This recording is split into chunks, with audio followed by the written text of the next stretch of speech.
నేను ఇంత పూర్వకం చెప్పినట్టు ఈరోజు shifting of industries out side 2013 ఏ నిర్ణయం అయితే ఆనాడు ఉమ్మడి ఆంధ్రప్రదేశ్ రాష్ట్రంలో తీసుకున్నామో ఇదంతా కూడా ఈ 45 లొకేషన్స్ ఆనాడు గుర్తు చేశారు అధ్యక్ష, గుర్తింపు ఇచ్చారు.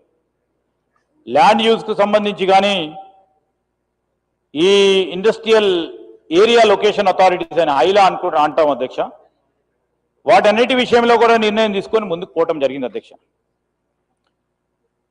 ఏం మతలబు ఉందని అడిగేవారికి అసలు మీరు అడిగే మా మిత్రులను అడుగుతా ఉన్నాం, అసలు మీరు ఏ నైతికతో మమ్మల్ని అడుగుతా ఉన్నారు? లీజ్ ల్యాండ్ ని ఫ్రీ హోల్డ్ చేస్తూ తీసుకున్న నిర్ణయం, ఎలక్షన్లు వచ్చే కొద్ది నెలల క్రితం తీసుకున్న నిర్ణయం ఈరోజు తప్పు కానే కాదు సార్. ఇది హెల్త్ పాలసీ ఒక సైంటిఫిక్ గా ఒక శాస్త్రీయబద్ధంగా ఈరోజు మీరు లేరు, నేను చెప్పాము ఎందుకు తీసుకున్నాం అనేది. నేను ఈరోజు మేము చెప్తా ఉన్నా, అది కూడా చెప్తాం సార్. ఈరోజు చేయకుండా ఉంటే, పరిశ్రమల అవతల వైపు తీసుకోబోకుండా ఉంటే చరిత్రలో పెద్దగా అతి ఘోరమైన తప్పు భావి తరాల కింద అందించేవారు అధ్యక్ష. అది చెప్తా ఉన్నాం అధ్యక్ష. ఈరోజు మేము 30% చేసినాం, 50% ఎందుకు చేసినాం కూడా చెప్తాం అధ్యక్ష. Please wait. వాళ్ళు మాట్లాడినారు, మీరు మాట్లాడటం, మీరు మాట్లాడి వారు మాట్లాడి ఇద్దరు కలిసి మాట్లాడుకొని లోపల మాట్లాడి బయట మాట్లాడి మేము మన ఇద్దరం కలిసి ఇదే విధంగా మాట్లాడదాం అనుకునేటం అది కూడా చెప్తాం అధ్యక్ష. ఈరోజు మనం ఫ్రీ హోల్డ్ సంబంధించి ఆగస్టు 29, 2023 నాడు Azamabad industrial area cooperative industrial estate free hold హక్కు మంజూరుకి జియో నెంబర్స్ 19, 20, 21 జారీ చేసింది అధ్యక్ష. ఈరోజు చేసేదేంది, అక్కడ ఒక వ్యవస్థను ఏర్పాటు చేసుకోకుండా అసోసియేషన్ కు సంబంధించి వారు టిఆర్ఎస్ కు సంబంధించిన వారు అన్ని పారిశ్రామిక వాడలని ఏదో కొత్తగా చెప్తున్నట్టు తిరిగి వస్తా ఉన్నారు అధ్యక్ష. సరే, పరిశ్రమలు ఉన్నాయా లేవా చూడడానికి తిరగొచ్చు, కాదంటలేం మేము, స్వేచ్ఛ ఉంది వారికి, దే హ్యావ్ ఎవ్రీ రైట్. కానీ అక్కడ పోతే ఏం స్పందన ఉంది అధ్యక్ష? అసోసియేషన్స్ వారు చెప్పిన మేమే అడిగినాం 10% ఈ డెవలప్మెంట్ ఇంపాక్ట్ ఫీజు 10% వరకు పెట్టండి, మేము ఇంకా పెడితే కూడా ఇవ్వలేను అని చెప్పింది. వాళ్ళకి ప్రెస్ మీట్లు చేసిండ్రు, వాళ్ళు అన్ని ఇండస్ట్రియల్ జోన్స్కి పోయి మాట్లాడిండ్రు. ఈరోజు మేము అడుగుతా ఉన్నాం వారిని, మీరెందుకు క్యాబినెట్ సబ్ కమిటీ మీ ప్రభుత్వ హయాంలో వేసి ఏ నిర్ణయం తీసుకున్నారు? ప్రభుత్వం నడిచేది ఆ విధంగా నడుస్తుంది. మాలాగానో మీరు ఎప్పుడు రాకుండా మీరు ఎప్పుడు కూడా మాలాగానో ఎలా ఆలోచన చేసే కార్యక్రమం జరుగుతుంది అధ్యక్ష. మీరు ఈ విధంగా ఆలోచన చేస్తే మంచి ఆలోచన చేయండి, ఎప్పుడో ప్రజలు హర్షిస్తారు. ఈరోజు నేను చెప్తా ఉన్నాం అధ్యక్ష, వారు కూడా క్యాబినెట్ సబ్ కమిటీ వేసుకున్నారు, నిర్ణయం చేసిండ్రు. లీజ్ ల్యాండ్స్ పైన 100% వేసిండ్రు అధ్యక్ష. నేను అడుగుతా ఉన్నాం, మీరు ఎక్కడ పోయినారు అధ్యక్ష? మేము అడుగుతా ఉన్నాం, మీరు ఎక్కడ పోయినరు? సబ్ లీజ్ చేసి 200% కి పెడితే వీరు ఎక్కడ పోయినారు అధ్యక్ష? ఈ రోజు అడుగుతా ఉన్నారు. దీంట్లో గోప్యమైంది, వీళ్ళిద్దరు దాంట్లో ఉన్నదేంది అధ్యక్ష? ఆ రోజు మాట్లాడింది ఈ రోజు ఎందుకు మాట్లాడుతా ఉన్నారు? ఆ రోజు బీజేపీ ఎందుకు మాట్లాడలేదు? ఆ రోజు 100%, 200% లీజ్ ల్యాండ్ ని ఇస్తా ఉంటే ఆ రోజు మాట్లాడలేదు. ఈ రోజు ఒక పద్ధతి ప్రకారం వారి సొంత భూములపై డెవలప్మెంట్ ఇంపాక్ట్ ఫీ అని పెట్టి ఒక ఫీజు ఛార్జ్ చేస్తే దాన్ని రాజకీయం చేస్తా ఉన్నారు అధ్యక్ష. ఇది న్యాయమేనా అధ్యక్ష? ప్రజలందరినీ కూడా ఈ రోజు మేము అడుగుతా ఉన్నాం. ఆ రోజు మాట్లాడని సారాంశం ఏంది? ఆ రోజు మీ ఇద్దరు మాట్లాడుకున్నది ఏంది? ఈ రోజు లేని అంశం ఏంది? ఈ రోజు సైంటిఫిక్ గా ఇంకోటి అబద్ధం ఆడారు అధ్యక్ష, సత్యదూరమైంది. 9,000 ఎకరాలు మొత్తం కూడా దారదత్తం చేసిండ్రు అని మాట్లాడతాను. అసలు 9,000 ఎకరాలు లెక్క కూడా తెలియదు అధ్యక్ష వీళ్ళకు. సరే, ఏదైనా పారిశ్రామిక వాడ డెవలప్ చేసినప్పుడు దానికి రోడ్స్ ఉంటాయి, కామన్ ఫెసిలిటీస్ ఉంటాయి, డ్రైనేజ్ ఉంటుంది, వారికి కావాల్సిన 10% ఇతర అవసరాలకు పెట్టే ఖచ్చితంగా కాదుంది అధ్యక్ష.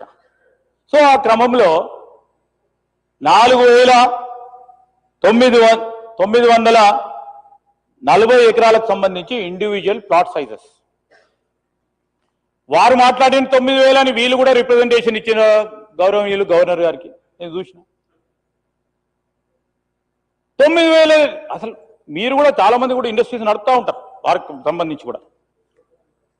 ఈరోజు నేను చెప్తా ఉన్నాను అధ్యక్ష, ఈ సందర్భంలో వీటికి సంబంధించి అంటే తప్పుదారి పట్టియకుండా ఉండాలని కోరుతా ఉన్నాను అధ్యక్ష. ఇది ఎవరు ఏ విధంగా చేశారనేది కాదు అధ్యక్ష.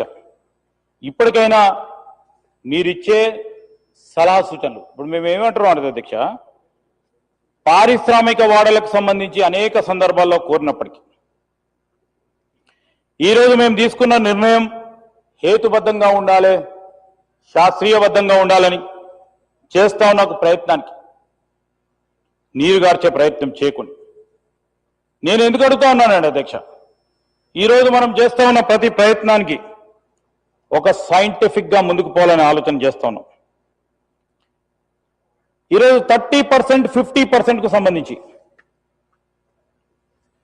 అనేక సందర్భాల్లో చర్చ జరిగింది అధ్యక్ష. మేము కేబినెట్ సబ్ కమిటీ, ఈ కేబినెట్ సబ్ కమిటీకి సంబంధించి అందరు అధికారులతో ఇటు హెచ్ఎండిఏ, జిహెచ్ఎంసి, ఐఐసి అందరితో కూడా అనేక సందర్భాలు ఒక్కసారి కాదు అధ్యక్ష 7-8 సార్లు ఈ కేబినెట్ సబ్ కమిటీ సమావేశాలు జరిగినాయి చాలా సీరియస్గా. మరి ఆ క్రమంలో మా అధికారులను కమిటీ ఏమన్నది అధ్యక్ష, మీరు పోయి అసోసియేషన్స్తో మాట్లాడండి, మీరు పోయి ఇండివిజువల్గా ఆ పరిశ్రమలకు సంబంధించిన అధికారులతో మాట్లాడండి, పాలసీ నిర్ణయం ఏ విధంగా బాగుంటే ఈరోజు మేము ఆలోచన చేస్తా ఉన్నాం, మీ పాలసీ మీకు ఉపయోగపడాలి, రాష్ట్ర ప్రభుత్వానికి మేలు జరగాలి, ప్రజలకు మేలు జరగాలి. ఈరోజు ప్రభుత్వం ఆలోచన చేస్తా ఉన్న ఔటర్ రింగ్ రోడ్ లోపల ఈ కోర్ అర్బన్ ఏరియా క్యూర్కు సంబంధించి దీనికి సంబంధించిన అంశం విషయంలో అనేక సందర్భాల్లో అధికారులు మీటింగ్ ఏర్పాటు చేసుకోవడం జరిగింది. వారు అడిగింది ఏంది అధ్యక్ష, ఈరోజు అధికారులకు సంబంధించి వారు మీటింగ్ ఏర్పాటు చేసుకున్నప్పుడు అసోసియేషన్స్ వచ్చి రిప్రజెంట్ చేశారు అధ్యక్ష, మీరు 10% ఈ 80 ఫీట్ రోడ్ కానీ బిలో 80 ఫీట్ రోడ్ కానీ 10%, 10 to 15% పెడితేనే మాకు వయబుల్ ఉంటుందని. అయినా కానీ ఈరోజు రిసోర్స్ మొబిలైజేషన్కు సంబంధించి దాని గురించి ఆలోచన చేసి 80 feet and above 50% SRO rate, below the 30% of SRO రేటును ఫిక్స్ చేయడం జరిగింది. దీని పేరు ఈ ఉద్దేశం ఏమీ లేదు, మొదలే కాలేదు, ఆళ్ళు లేదు, చూలు లేదు, ఏదో అన్నట్టు ఉన్నది సార్ అధ్యక్ష. ఈరోజు మేము చెప్తా ఉన్నాం ఉద్దేశం చాలా స్ట్రైట్గా పారదర్శకంగా ఈరోజు భవిష్యత్ తరాలకు సంబంధించి వారి భవిష్యత్తు గురించి ఆలోచన చేసే ఉద్దేశం. మీ ఉద్దేశం వేరే ఉంటే మాకు తెలియదు, కానీ ఈరోజు మరొకటి ఎవరిని బలవంత పెట్టే ఉద్దేశమే లేదు. ఫీజు చెల్లించి మల్టీపర్పస్ ల్యాండ్ యూజేజ్కు దరఖాస్తు చేసుకోవచ్చని అనే అంశం అది నిర్బంధమైంది కాదు, వాళ్ళు ఇష్టమైతే చేసుకుంటారు అధ్యక్ష, మార్పిడి చేసుకోవచ్చు, చేసుకోకపోవచ్చు, బలవంతం లేదు, పూర్తి స్థాయిలో స్వాతంత్రం వారికే ఉంది. మరి ఆ రోజు 2022లో బీఆర్ఎస్ ప్రభుత్వం రిసోర్స్ మొబిలైజేషన్ గురించి చేసిన ఏర్పాటు, దానికి సంబంధించి నేను ఇంతపూర్వకం చెప్పినట్టు 4,740 ఎకరాలు, that include private industrial areas also. ఇది దీనికి సంబంధించి ఏ విధంగా ఉంది అధ్యక్ష, ఇంకో మాట చెప్పాల, నేను బీజేపీకి సంబంధించిన మా పెద్దలని నేను కోరుతా ఉన్నాను, వాళ్ళైతే పదే పదే టీఆర్ఎస్ సంబంధించిన వారు పదే పదే మరి ప్రజలు సంబంధించి ఏది చెప్తే అది వింటారని మరి అంతపూర్వకం మనం చూసినాం అధ్యక్ష. ఒక ప్రచార మంత్రి ఉండే హిట్లర్ సమయంలో, వారి పేరు అందరు కూడా తెలుసు అధ్యక్ష, జోసెఫ్ గోబెల్స్. గోబెల్స్ వారి సిద్ధాంతాన్ని పూర్తి స్థాయిలో అలవర్చుకొని పనిచేస్తా ఉన్నారు అధ్యక్ష. బీఆర్ఎస్ నేతలు పక్కగా ఆచరిస్తా ఉన్నారు అధ్యక్ష. ఈరోజు అదే దారిలో మీరు ప్రయాణం చేయొద్దని మా ఆలోచన. ఎందుకంటే దేశాన్ని నడిపిస్తా ఉన్నారు, దేశం సరిగ్గా నడవాలంటే మీరు కింద స్థాయి నుంచి పై స్థాయి వరకు కూడా సరైన ఆలోచనలు ఉండాలని మేము ఆశిస్తా ఉన్నాం. చాలా సందర్భాల్లో చాలా విషయాలు రాద్ధాంతం చేసే ప్రయత్నం చేశారు. మరి బీఆర్ఎస్ సత్యదూరమైన మాటను వదిలితే బీజేపీ ఏం చేస్తుంది అధ్యక్ష? భుజాలపై ఎత్తేసుకోవడం వాళ్ళ మధ్యలో ఉన్న ఇంతకుముందు నేను చెప్పిన అధ్యక్ష రహస్య అనుబంధం, స్నేహం. మరి బీఆర్ఎస్ అయితే రాష్ట్ర వ్యాప్తంగా ఆందోళన ఇచ్చింది, మేమెందుకు ఇవ్వద్దని వారు కూడా ధర్నా కూడా చేశారు. సరే చేయండి, కాదంటలేవు, అది మీకు ఇచ్చిన స్వేచ్ఛ, మీకు ఇచ్చిన రైట్. అదేవిధంగా పరిశ్రమలకు సంబంధించి కేటాయింపు చేసిన భూములకు సంబంధించి ఇదేదో ప్రభుత్వ భూములని ఆ రోజు మీరు పంచాయతీ ఎలక్షన్లు వస్తున్నాయని అంతపూర్వకం మా నవీన్ యాదవ్ ఎన్నికల సందర్భంలో దాన్ని ముందుకు తీసుకొస్తే ప్రజలు భ్రమపడి నిజంగానే అవుతుందని వారి పార్టీకి ఓటేస్తారా అనుకున్నారు అధ్యక్ష. ఏమైంది అధ్యక్ష వారు చేసింది? ఇటు నవీన్ యాదవ్ పెద్ద మెజారిటీతోని మా పార్టీ పరంగా గెలిచిండు. పంచాయతీలో కూడా మీరు ఎన్ని సత్యదూరమైన మాట్లాడినా తిరిగి ప్రజలు మాకు పట్టం కట్టడం జరిగింది అధ్యక్ష. ఈ కన్వర్షన్ ద్వారా ప్రభుత్వానికి కూడా రాబడి రావాలా అనే ఉద్దేశంతో పాటు, ఎందుకంటే ప్రభుత్వం వెల్ఫేర్ స్కీమ్స్ తీసుకుపోవడానికి, డెవలప్మెంట్ చేయడానికి వాటికి కూడా నిధులు అవసరం. గత ప్రభుత్వం చేసిన తప్పిదాల వలన ఆర్థిక పరమైన ఇబ్బందులు ఏ విధంగా ఎదుర్కొంటారో అనేక సందర్భాల్లో ఇక్కడ ఉన్న ముఖ్యమంత్రి గారు కానీ, ఫైనాన్స్ మినిస్టర్గా ఉన్న డిప్యూటీ చీఫ్ మినిస్టర్ గారు కూడా చెప్పడం జరిగింది. ఆ రోజు నేను చెప్తా ఉన్నాం, పరిశ్రమ భూముల అధ్యక్ష, నేను మళ్ళా వారు చెప్పినప్పుడు చెప్తాము, హాస్పిటల్స్కి, స్కూల్స్కి ఈ పరిశ్రమ భూములు కేటాయింపు చేస్తే నేను మిమ్మల్ని అడుగుతా ఉన్నాను అధ్యక్ష, అప్పుడు ఎందుకు పరిశ్రమల భూములు హోటల్స్కి, హాస్పిటల్స్కి కేవలం 1 సింగిల్ స్ట్రోక్ ద్వారా ఇస్తే మాట్లాడలేదు అధ్యక్ష. ఇప్పుడు అసలు ఏమి జరగనే లేదు, నిందలేసి ఈ విధంగా చేసే ప్రయత్నం చేస్తా ఉన్నారు అధ్యక్ష. ఈరోజు నేను ఈ సందర్భంలో ఈ మంత్రివర్గ ఉపసంఘానికి సంబంధించి మేము రాబోయే కాలంలో ఈ పాలసీ ట్రాన్స్పరెంట్గా, పారదర్శకంగా భూ వినియోగ మార్పిడికి సంబంధించి మేము పెట్టే rules, I'm standing and putting this viewpoint before you, honorable speaker sir, it will be the very very very transparent policy adhyaksha. A policy ఎవరు ఆ పాలసీ ప్రకారం అప్లికేషన్ పెట్టుకున్నా పారదర్శకంగా ఉండే ప్రక్రియను చేపడతాం. ఈరోజు మరి మేమల్లే అధ్యక్ష, పరిశ్రమల భూములు, వ్యవసాయం, నివాస ప్రాంతాల భూములు కమర్షియల్ వినియోగానికి అనుమతిస్తూ గత ప్రభుత్వం జీవోలు ఇచ్చారని ఆ ప్రభుత్వానికి సంబంధించి నిన్ననే రాజీనామా చేసిన గౌరవ సభ్యురాలు మాట్లాడింది. దానికి జవాబు లేదు.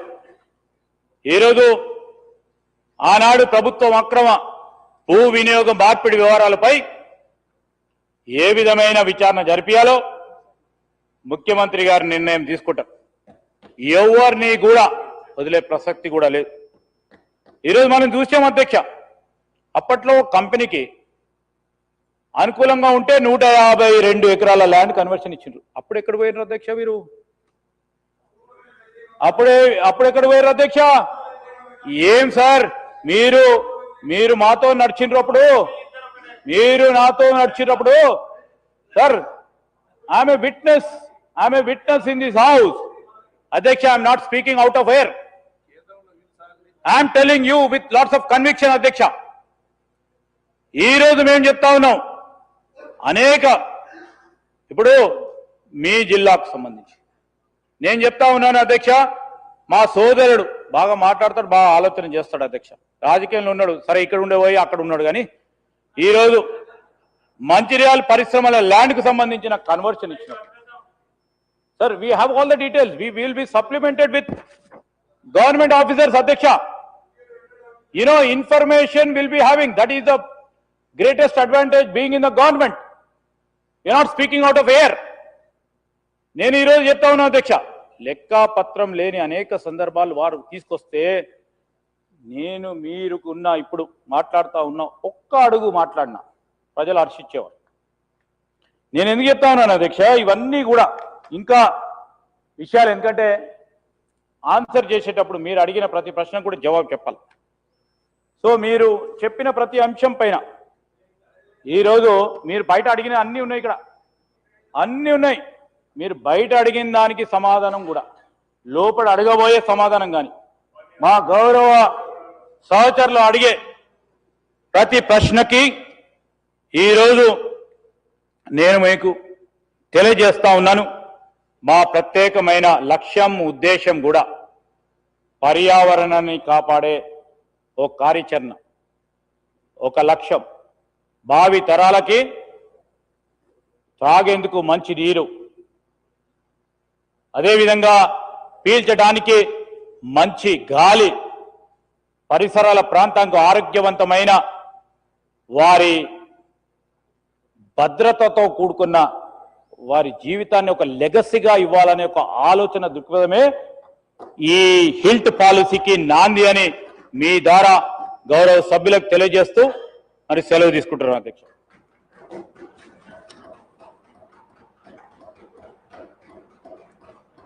ఆనరబుల్ డిప్యూటీ సీఎం గారు రెండవ షార్ట్ డిస్కషన్ను Telangana rising 2047 aims and objects మీద చర్చను ప్రారంభిస్తారు.